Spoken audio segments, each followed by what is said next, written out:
Hail and kill caller, you're on the air. Jesus Christ. More goddamn divorce stories from Chris Aiken. Well, I'm not telling that many. I just said that I'm happy to be. I want to hear how you cried at the REO Speedwagon show. Let me hear you cry. Come on, Chris. Dude, you haven't heard... Bob, you haven't heard that segment? Cry for me. Bob, you didn't listen to that segment? I heard it years ago. You've done that segment many a times. I just caught on just now. Yeah, I was going to say. Well, Bob is back with Skull Sessions, Neely. Yeah, I know. He's invited me and you to participate in upcoming shows. I guess you're already booked. Yeah, Chris is already booked for Thursday. Yeah, with Neely's nemesis. I see you basically rolled with it, Bob. I saw your Twitter responses that, no, I didn't school anybody. It was just a bunch of guys just having disagreements, but it was cool. Can I make one point here? Hold on 1 second, Bob. I just want to make one quick point here. This was the first time ever that Neely started a fucking social media war with anybody. I know. I expect that from Angry Aiken, but not from Neely. Yeah, but I was fully in the Nallbandian corner on that one. I do. I appreciate that, but I was, it was just guys busting balls and being a passionate metalhead. Yeah, but at least I text you ahead of time to know that there was a storm brewing, possibly. That's always good. That's why I love the controversy. It'll be great to have Chris and Michael on together. I think it'll make for a fun episode. Yeah, I like the responses though. Nobody schooled anybody. Yeah, pal. I think that was my response, wasn't it? Yeah. Well, no, it's just like schooled. I don't think so. It's like, yeah, dude, I watched it. Bob came in and just wrecked you guys.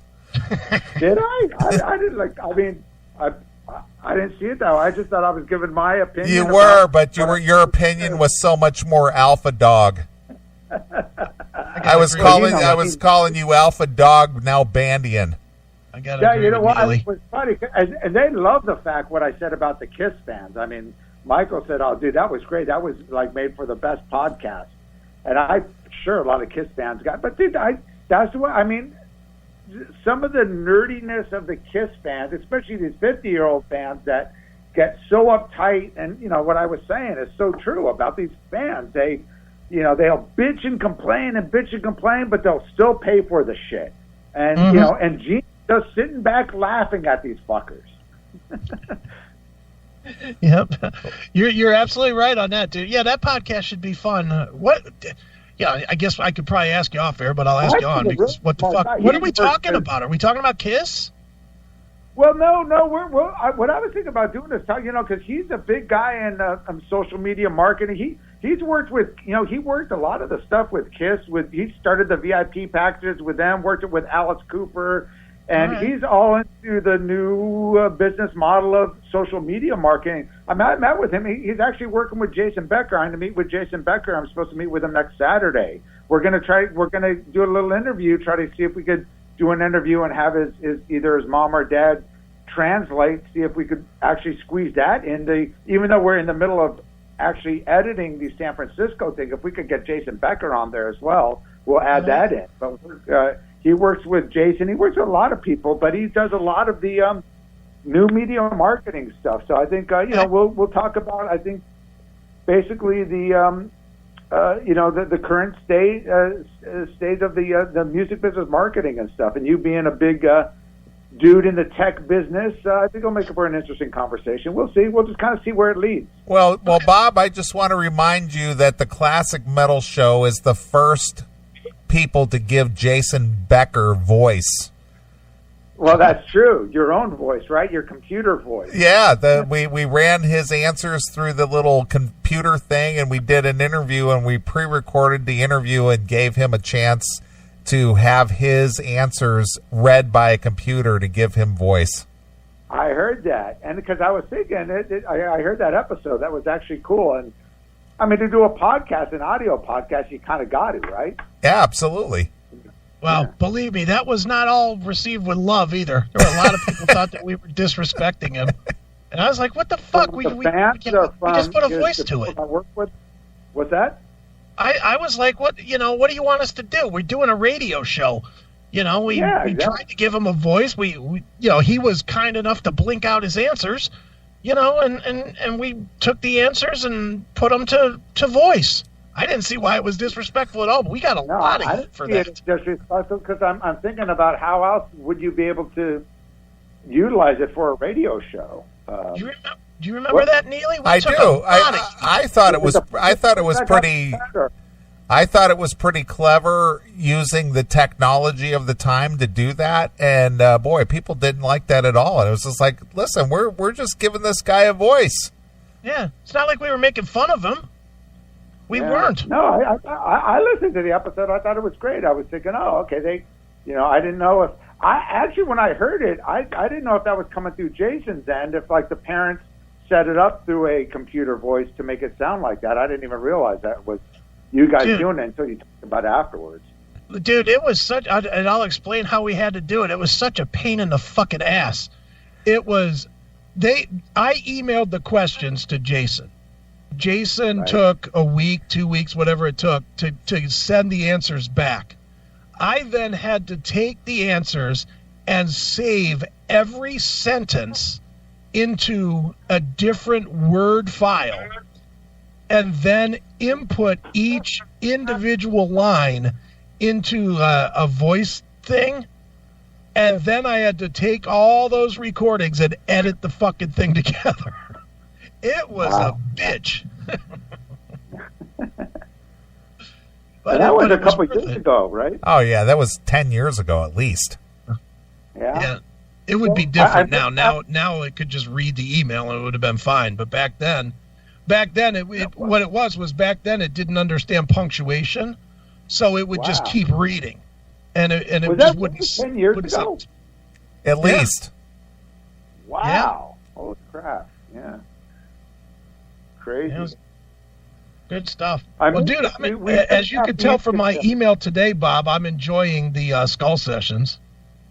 Oh, thanks, man. I thought it was a good, we wanted to kick it off with a good 5 episodes just to let people know that we're back and we're serious. And, Monty's going to be a big part of it. And, of course, Martin. And, we'll get the regular crew back on, the Joel MacGyvers and a lot of the old school guys, and we're gonna have some fun with it. It's I got my partner Matt here with me. I'm actually at a studio now, and he made a little studio. He's gonna do all the producing for it, like putting it up on all the. We got it on Spreaker now.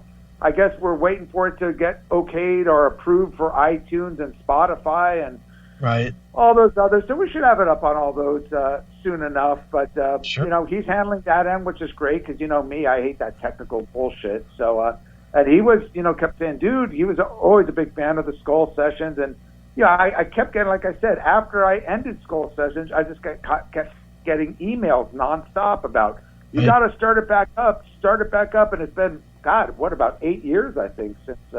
I did. I said, well, we got the movies under the belt. We're editing the Bay Area one now, and, now's the time to do it. So, yeah, we're just going to have fun with it. Well, Bob, is Matt a real producer, or is he a fake producer? I don't know. Matt, why don't you speak for yourself, dude? Are you real or are you fake? Are you like Weezy? Well, only time will tell, I guess, huh?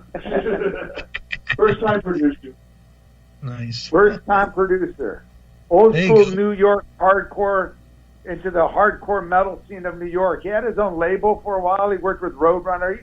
He's done a share in the music business. I hear you. Well, Bob, who was on with Ian Christie? Oh, that was Howie Abrams. Yeah. You know Howie Abrams? I don't know him personally. I know Ian a little bit. It was good to see that the both of them bought their phones from George Lynch. Jesus fucking Christ, man.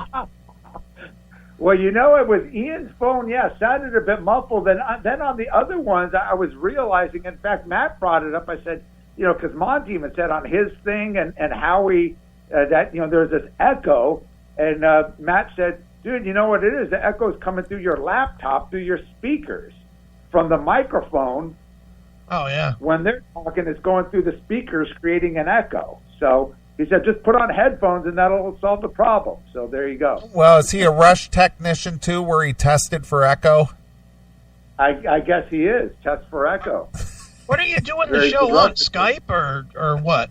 Yeah, we're doing it through Skype. We're going to probably do a couple, he lives right in San Lorenzo, and I just shot Craig LaCicero an email because he lives right in Hayward, which is like 5 minutes away. And so Craig says, dude, I'll come down and we'll do one. So some of the local guys in the Bay Area will have come because he's got a great little studio set up here. So we'll do as many as we could in person if they're local, and if not, we'll just do it through Skype.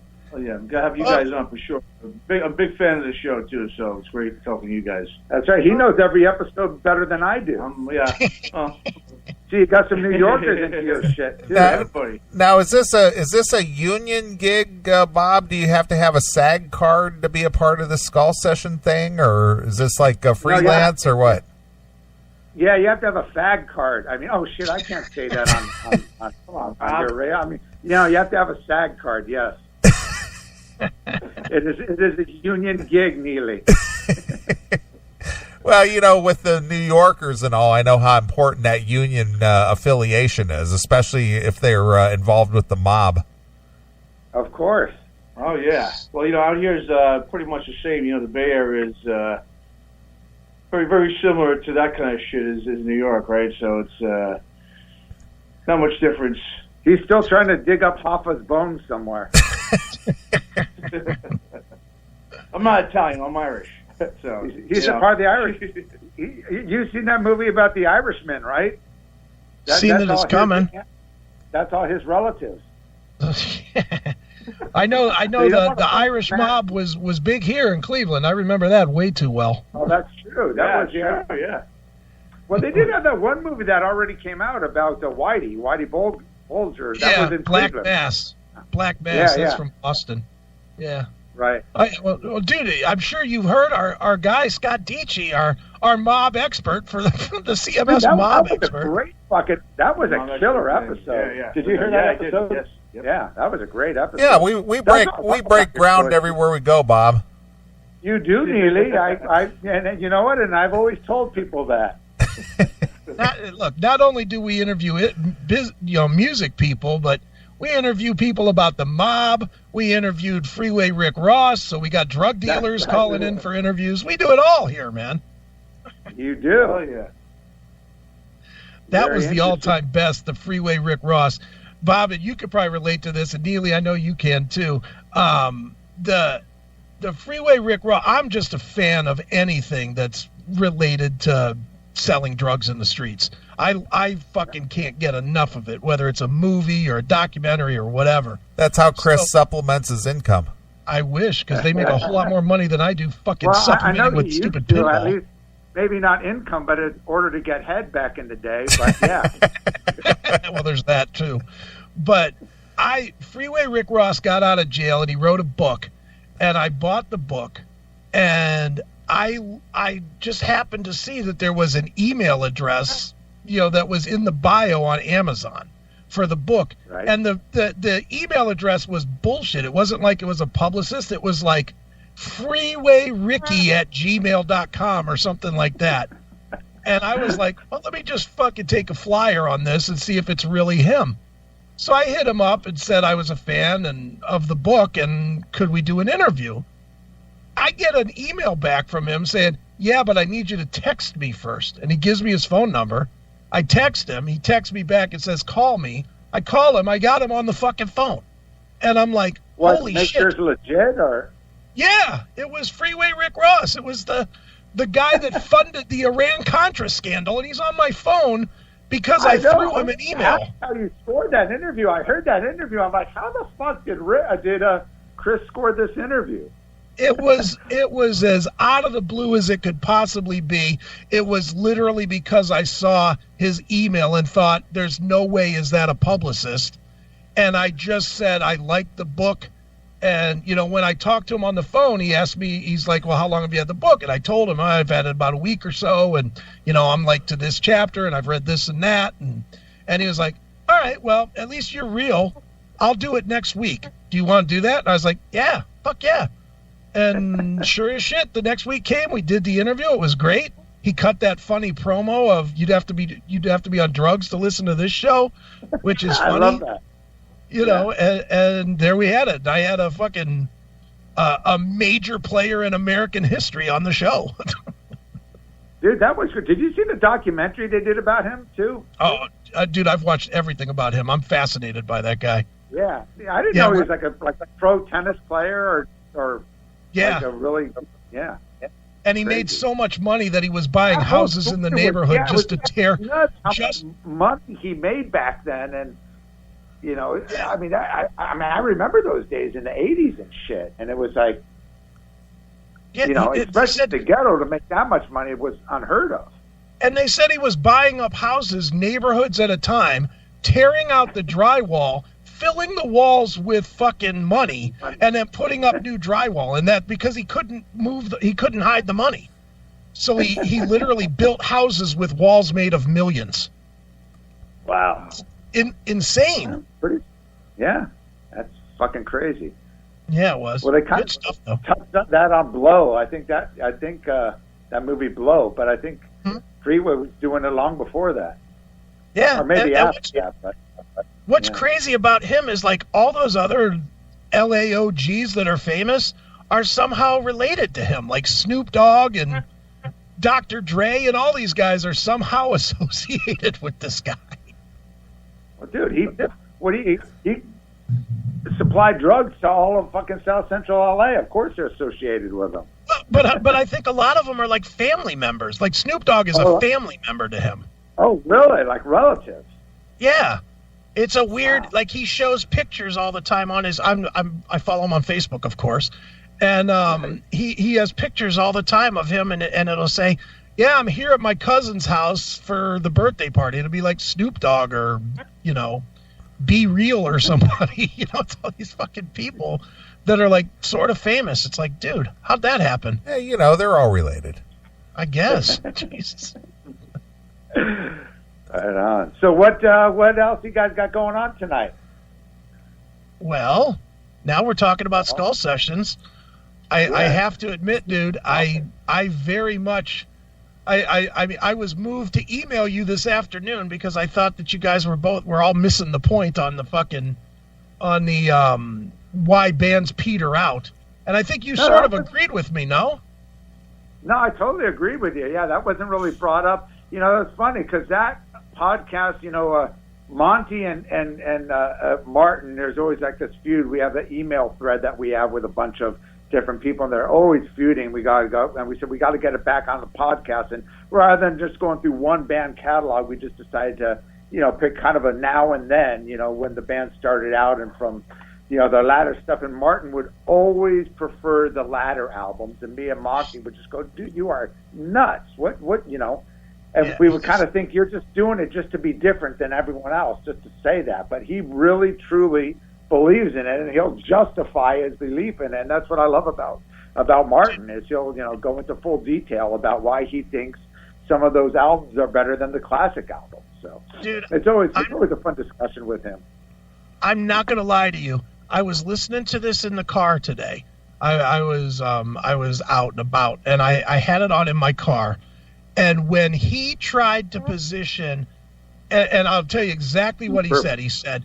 He said albums like Perpendicular that every Deep Purple fan loves and Abandon were better than In Rock.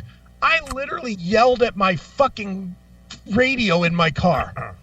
He's on drugs, dude. I was like, look, I'm no Deep Purple fan, but I'm really not. I mean, they're okay. But I'll say this. Anybody of Martin Popoff's caliber with fucking 100 goddamn books proclaiming the expert of that era of music, to say that Abandon is as good or better than In Rock, he's insane. There's no justification for that. No, he'll back it up, you guys. Well, we always blame him for that, but no, he'll back it. Well, he's a big production nut and about Well, you know. No, he really, really, truly believes it, and he'll argue to the death about it. I mean, he'll send like 10-page emails of why it's better than, you know, why he feels it's better than the and that's what's cool about him. That's why I love to get him on the show. And I was actually surprised Monty didn't blow a lid, because he usually blows a lid on that, but Monty kept it pretty sane. Well, Monty just said, "I can't argue stupidity," and he was right. I mean, that was exactly Monty's quote: "Was I can't argue something that stupid." Yeah. And he was. And the other thing about Martin, we could get into, he absolutely hates live albums. And I'm saying, dude, the live albums of the '70s were what those were the pivotal albums of hard rock and metal bands of the '70s. You know, UFO, Strangers in the Night, Priest, Unleashed in the East, Thin Lizzy, Live and Dangerous. You know, AC/DC, Kiss, of course. Purple Made in Japan. High Performance. All those, I mean, it's like, come on, dude, how could you say that? And he's just, I like the studio. I like hearing the band in the studio. You know, he's very particular about what he likes, and but you know, he'll back it up, and you know, it's always a fun argument with Martin. So they're going to kind of be regulars. We got a lot of stuff planned coming up. We got something real big that we're just talking about. We just hooked up today, just kind of on a swoop, a photographer friend that came over that has a friend. I don't want to say it now because it's not confirmed, but if we do it, it'll be about a theme that everybody knows about culturally, not just in hard rock and metal, and you will fucking laugh. It'll be a fun one. But yeah, we're starting to get a lot of good stuff trying to line up. So yeah, the Skull Sessions is back. I'm at the same email, and right now it's on Spreaker. We're going to get it on some of the other podcast directories. Oh, the website's coming up. Is it? Yeah. Oh, the website's up. Good. At least the old episodes are on it. Shockwaves Skullsessions.com. There you go. So I'd like to thank you for asking me to help out with that, Bob. Appreciate that. We can't afford the Chris Aiken the great Chris Aiken at the moment. We're going to have to start begging for dollars first before we can afford people like Chris Aiken. We're going to have to get out there and pander, right? You got to shake the pan, Bob. Shake the pan. Exactly, man. We're gonna. So please donate to us. PayPal, ShockwaveSkullSessions@gmail.com. I'm pandering on the CMS. We actually got donations already, which was really cool. We actually got some people that sent in, and we're giving them, for what they're giving us, we're giving them double in some merch and different stuff that we got. So get some good stuff in the long run. But you know, I mean, the website's just a real simple kind of. It just has the episodes up there and just a basic thing. But you know, good enough for now. Hey, I was kidding, Bob. I really don't want to do your damn website. It's fine. I'm sure you don't. Well, good to hear from you, man. And I'm happy to be a part of Skull Sessions, and I'm enjoying what I'm hearing right now. You know, I mean, cool. I would very much like to give you a quick class if you have 5 minutes during the week to on a better way to record the Skype so that it sounds a little cleaner for you. Okay, definitely. I can help you with that. Saturdays I come here. We're going to try to do some on weekends because he works during the week. We're going to do it in the studio, and he's got some real good mics here. So I think some of them will sound better, but most of them I do during the week just through my laptop on Skype. But yeah, I'll definitely. All right. Definitely talk to you. I'll show you a couple of tricks on Skype that Neely and I have perfected through hour upon hour upon hour of fucking with this shit. No, I would love to. Well, before we do the podcast, maybe on Thursday, I'll call you like 5 minutes before, 10 minutes before we could. Yeah, that'd be awesome. Yeah. Well, Bob, have your people call Chris's people, and Chris's people will get back to your people, and you guys could work it all out. We'll have my fake producer call your fake producer, and go from there. Nice. Yes. And to answer your question about Howie Abrams, he worked at he started that label In Effect. He signed the band Prong and worked at Roadrunner. So he's a long time New York industry metal guy, especially with the hardcore metal scene and stuff. So it was a little bit different for us. We usually do more of the classic metal, but we figured we'd get into more kind of East Coast West Coast thing. Right. Who did he sign or work with? Like Agnostic Front or Earth Crisis or who? Yeah, another Prong. Who else was? Yeah, from Prong. Sick of It All. Sick of It All was one of his bands. Yeah. Then he was at Roadrunner for a while. Yeah, he was at Roadrunner for a while. In fact, he hooked up Monty Connor with his wife. Oh well, there you go. So now Monty hates him. There you go. Oh yeah, he had the Metalist book, of course, too. Oh yeah, he did a few books too. Yeah. He did a book on Bad Brains. The Metalist books are cool, man. Those are those fast readers that you know. What's the top 10 Iron Maiden records from whatever, from 1981 to 89 in order? You know, shit like that. It's always fun. Totally. Absolutely. And then of course we got the Bay Area Godfather is being edited, as I said. We'll be getting that out. Soon enough. We have to change over the editors, but that's going well, and which is good because now everything's here in the Bay Area and local, and it makes it a lot easier. So that's looking real good, and things are going well. When do you think that's coming out, Bob? Well, I'm hoping before the end of the year, but seeing how there's usually like a 3-month leeway, and I know Warren doesn't like to get it out around Christmas to like November, December. Okay. He does it, so probably January is what I'm thinking. We're going to try to push before the end of the year, but realistically, just knowing Warren, I think if we get too late to the end, he's going to say, "Now let's do it the first of the new year," which is fine. They'll get a bigger push, that way. So, and that's what we end up doing with Band vs. Brand. I mean, Band vs. Brand was supposed to come out the October before, and then October and November before, and then it ended up coming out the beginning of the new year. So, which worked out good because it coincided with NAMM and the big screening we did that Neely came out to at the NAMM show, which was a lot of fun. Yeah, and man. Then Eddie. That's right. Well, now that I'm going to be featured in this thing, hopefully 6 or 8 or 12 times like Neely in Band vs. Brand. Let's get your ass down here. That's why I'm asking, because I keep buying these fucking concert tickets at $300, $400, $500 a hit. I don't want to buy them and then miss a concert because I'm coming out to LA. So that's why I need to know. I'll tell you this: for the screening, we won't charge you. You could get in free. Thanks. We were going to charge you $500 and plus do like a VIP package and feature my famous sword. I was going to sell you, and my famous bass guitar I was going to jam down your ass. But I was going to charge you $3,000 for that. This is the handkerchief that I wiped my brow with while I was in the editing bay. Exactly. Yes. Maybe we should do that. Maybe we should do like a little VIP package for the Skull Session.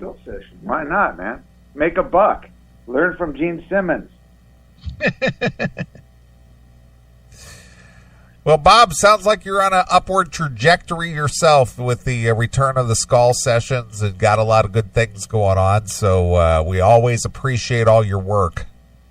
Yeah, well, we're gonna have fun with it, and again, the CMS listeners, they were like a lot of the people that kept championed the Skull Sessions. Got to bring that back, and they loved it. And we'll of course have you guys as regular guests. We'll have to pair up Neely with somebody good.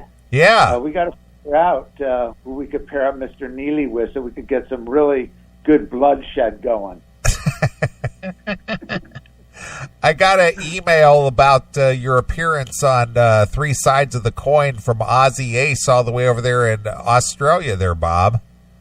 Yeah? Wow. The headline in the email, it says, Bob stoops down on three sides of the coin. He says he stoops down. He says, love that intro on Bob, though. Did he get the Snake Man to write that up on his resume?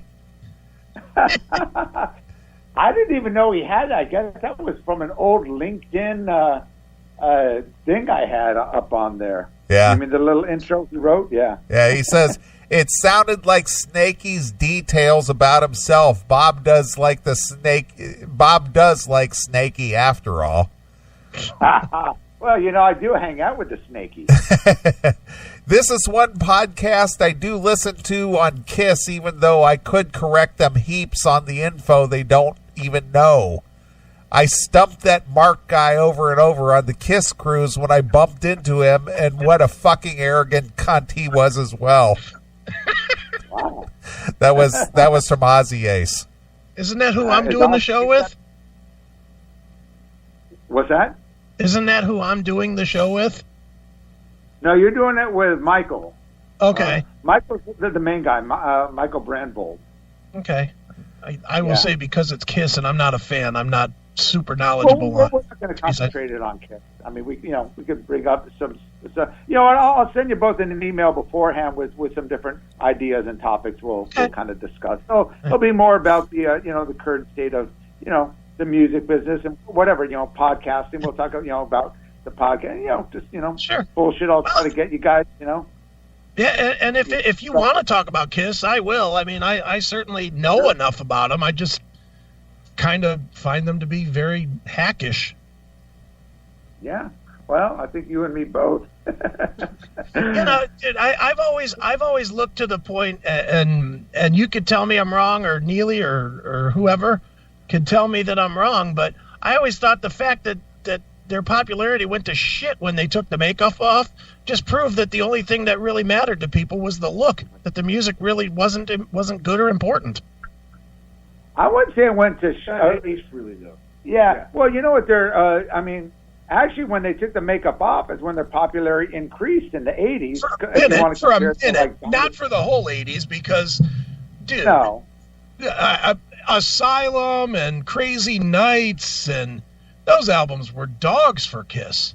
I think Lick It Up, I think the novelty of seeing it the first time was there, but after that, when they had to rely solely on the music after the first record, the popularity went down to shit. That's why they had to put the makeup back on.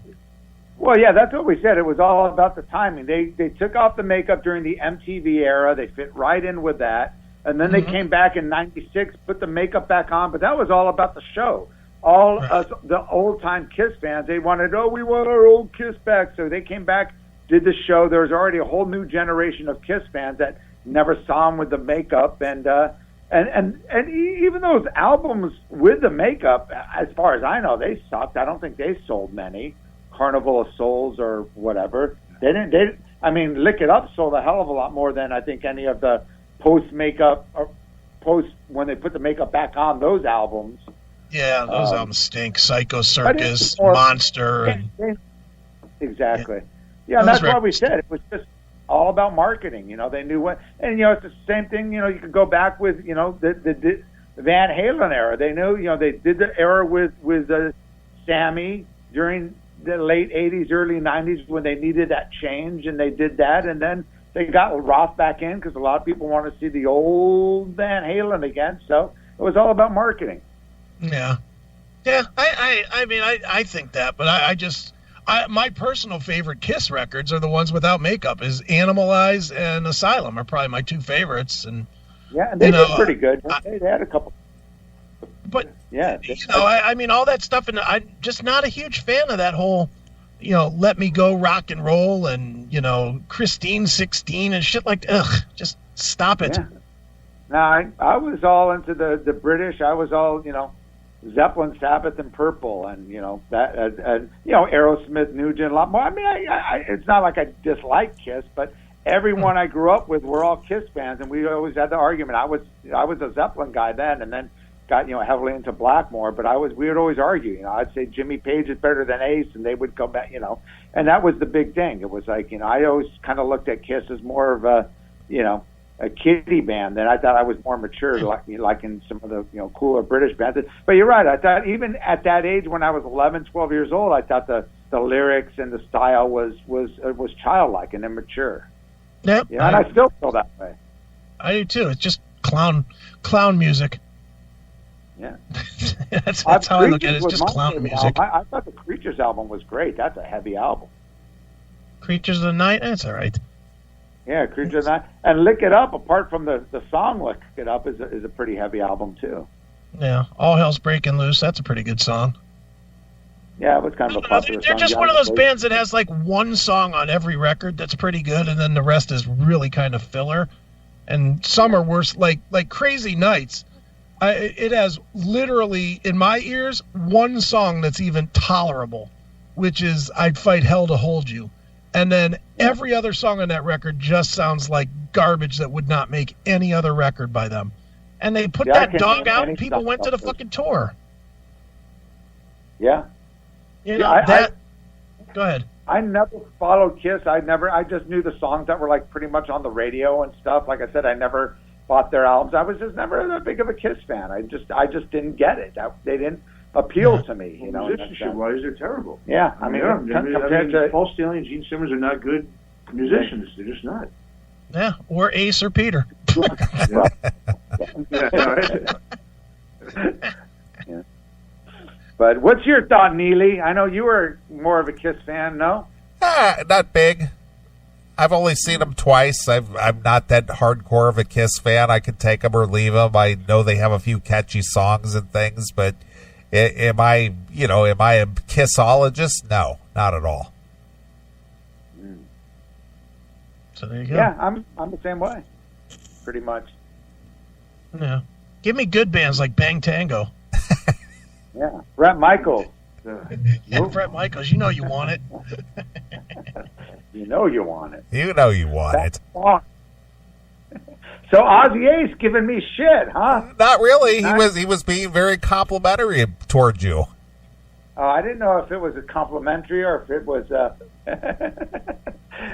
I couldn't tell by that. But no, he's more or less saying that you lowered yourself to appear on three sides of the coin.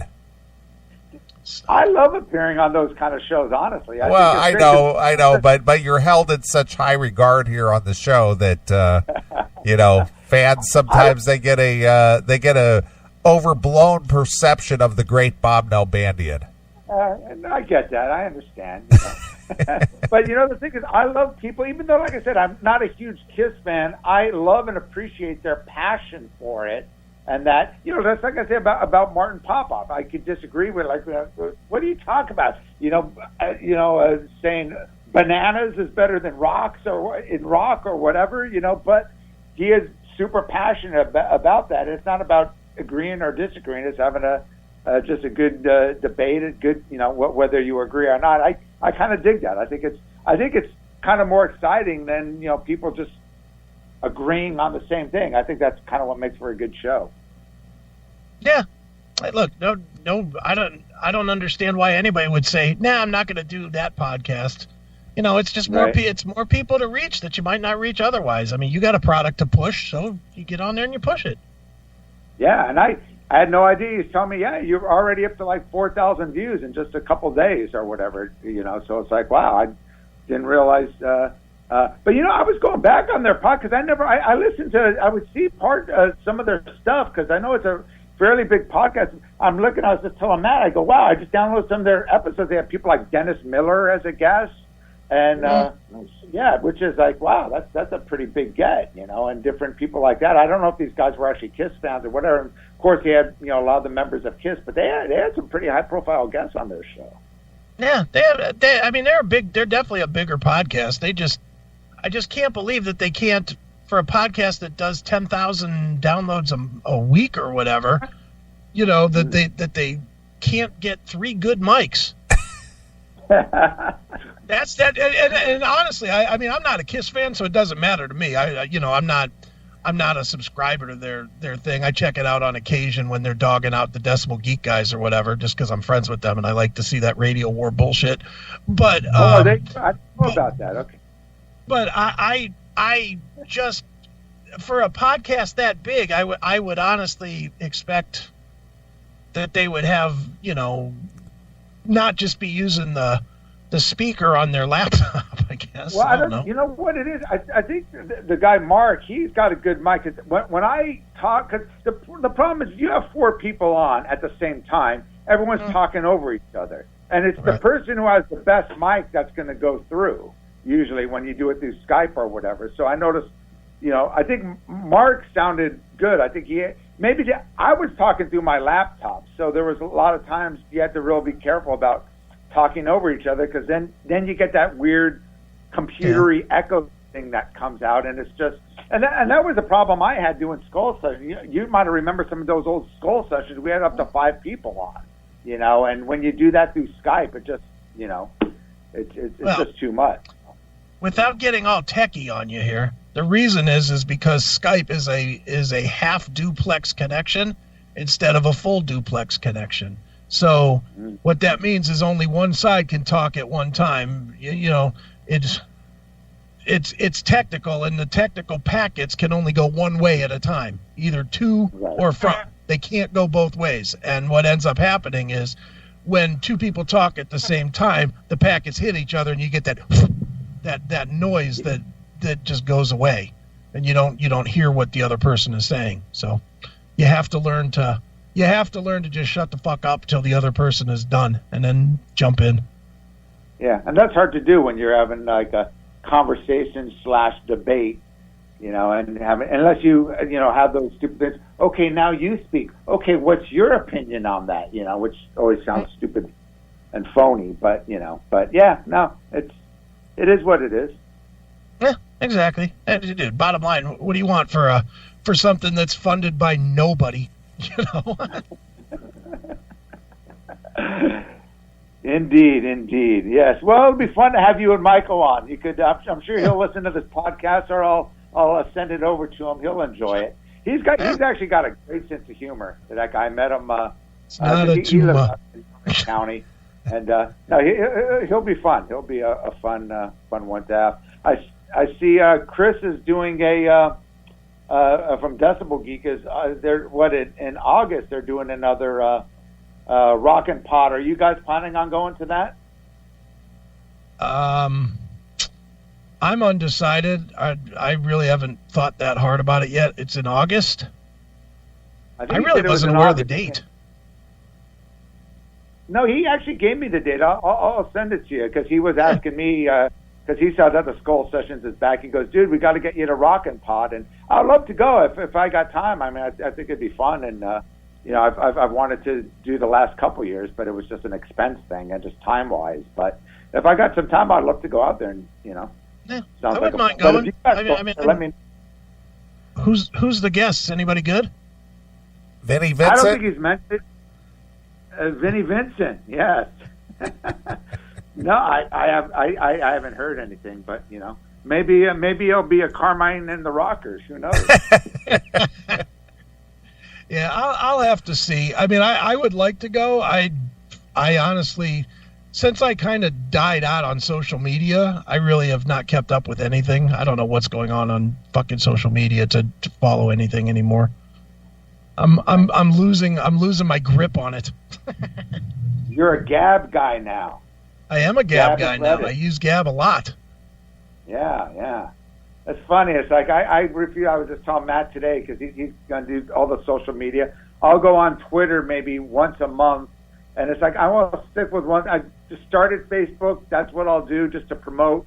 I've tried going on Reddit, following your stuff on other stuff, but it's like I don't want to sign and make another account. I think I got an Instagram account. I never go on. I went on there. I see all these different followers, but I think I've used it maybe twice over a 9-month period. So it's just I just hate all that garbage. Yeah, I hate it too, but it's necessary evil. It is, absolutely. Especially if you're doing business or promoting something. It's the way of the future. That's it. Way of the current. Yeah, absolutely. Yeah. Well, maybe we should start our own Rick Ross business. Be Freeway Rick and start selling smack or whatever. We already got our Irish mob connection here, so start at the end. Hey, I'm in. I've peddled my share of weed before. I could take a step up. Why not? So we've heard, but we're looking for more than just getting blowjobs there. Yeah, he wants something that pays. Well, I do too. Right. Now I'm old. Now I'd rather have money than some fucking dumb chick. He's going to spend $400 doing gardening work. I'd hope you get a blowjob out of that. Why is that? You thought that was a lot?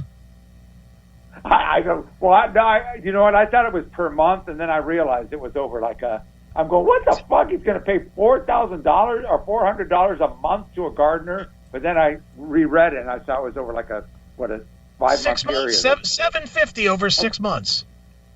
Okay, I don't know. I don't own a house, so I wouldn't know. I don't want to do it. I'll put it that way. I don't want to do it. It's what am I willing to pay to not do it? Yeah. No, I have no idea. But either way, you should get a blowjob out of it. Yeah, but it's a 16-year-old boy. I don't really want that blowjob. You sure? Yeah, do a podcast. Sure.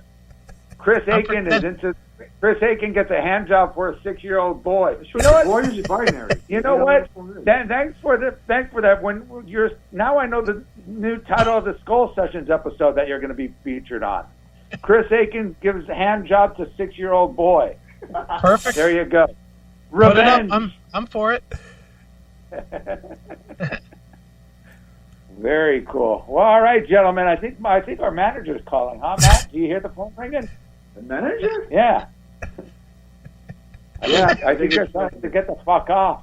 Yeah, now beat it. For the beer, I think that's what it says. I think it's time for Ozzy Ace to call in. Yep. Now beat all right, it. guys. We'll be listening on the rest of the night, and I'll talk to you, Chris, on Thursday. And Neely, just email me what days work for you. I'm home after 5:30 Central and any time on the weekend.